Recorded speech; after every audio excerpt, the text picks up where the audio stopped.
اللہ تبارک و تعالیٰ نے اس کائنات میں عجیب و غریب اور بیحد خوبصورت اور بیحد مناسب چیزیں پیدا فرمائی.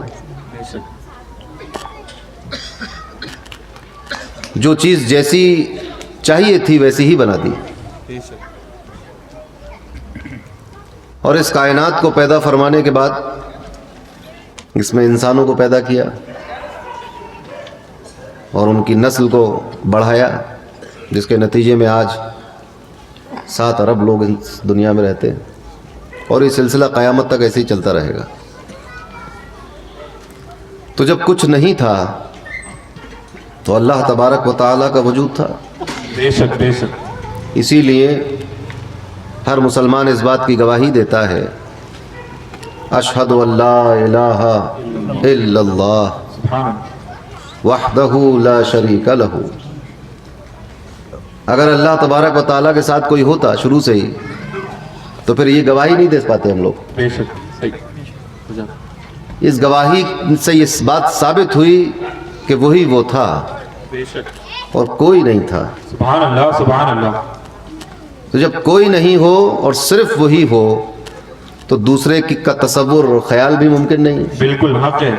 بے شک. اسی لیے ہم اس بات کی گواہی دیتے ہیں کہ اس کے سوا کوئی عبادت کے لائق نہیں بے ہے. شک. وہ تنہا ہے، وحدہ، اکیلا ہے، اور اس کا کوئی شریک نہیں.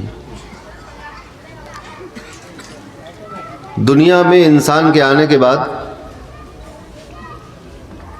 بہت سارے نظریات اور خیالات نے وجود پایا. جب حضرت آدم علیہ السلام کو اور حضرت حوا کو اس دنیا میں اتارا گیا تھا، اس وقت تو کوئی بدعقیدہ تھا نہیں دنیا میں، نہ شرک ہو رہا تھا. اب یہ اترے، اب ان کی نسل چلی، تو جو نظریات حضرت آدم اللہ کی جانب سے لے کر آئے تھے وہی رائج رہے، مگر رفتہ رفتہ شیطان نے بھی اپنا کام کیا اور انسانوں کو بہکانے پر کمر کس لی اور وسوسے اور خیالات ذہنوں میں ڈالتا رہا. اب ان وسوسوں کا آنا تھا اور ادھر سے ان وسوسوں کے علاج کے لیے کوئی ہستی موجود نہیں تھی. نبی سے دوری بن گئی تھی، کچھ قبریں موجود تھیں. شیطان نے ان قبروں کا سہارا لے کر انسانوں کو بہکانا شروع کر دیا اور کہا کہ دیکھو یہ کتنے نیک لوگ تھے جن کی تم نے قبریں بنائی ہیں، تو انہی قبروں کی وسیلے سے اور انہی قبروں کو ذہن میں رکھ کر تم اللہ کی عبادت کرو تو تم زیادہ قریب ہو جاؤ گے. بات بہت مناسب لگی لوگوں کو، ان کا بات تو صحیح. بس تو مسجد چھوڑ کے قبروں پہ آ کے بیٹھ گئے. بات چلتی رہی. ایک دم سے شیطان نے یہ نہیں کہا کہ اب تم اللہ کو چھوڑ کے کسی اور کی پرستش شروع کر دو. ٹھیک ہے صاحب.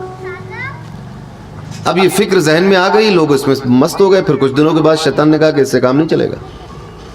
ایسا کرو کہ یہ جو لوگ جن کا انتقال ہو گیا ان کے بت بنا لو، ان کی تصویریں بناؤ، ان کے مجسمے بناؤ اور ان مجسموں کے وسیلے سے عبادت کرو. کچھ لوگوں کو یہ بات بھی سمجھ میں آ گئی. ایسا ہو گیا، ان کے مجسمے بنائے گئے. پھر وہاں عبادت و ریاضت کا سلسلہ شروع ہوا. پھر کچھ دنوں کے بعد شیطان نے کہا کہ اب ان کی تم عبادت کرو تو زیادہ قریب ہو جاؤ گے. تو وہاں سے شرک کا سلسلہ شروع ہو گیا.